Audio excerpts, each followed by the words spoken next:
Very excited about this one. So I downloaded the source code for Braids, which is a Mutable Instruments open source project. They sell a product that's really great.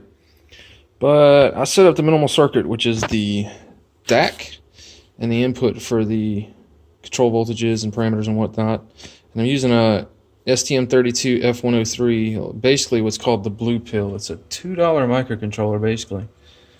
And I'm using my F7 as a programmer, but I am very impressed with this oscillator. It's completely digital, but it doesn't sound it. It sounds nice. So let's just listen.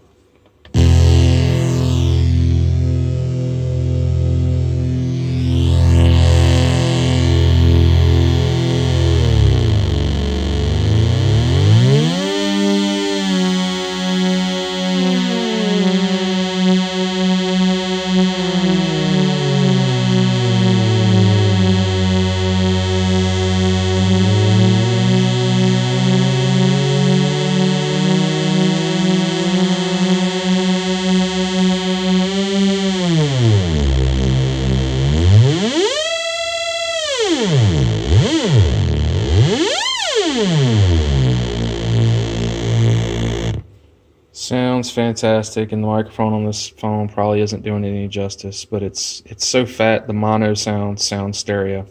Super happy, excited to see what I can do with this.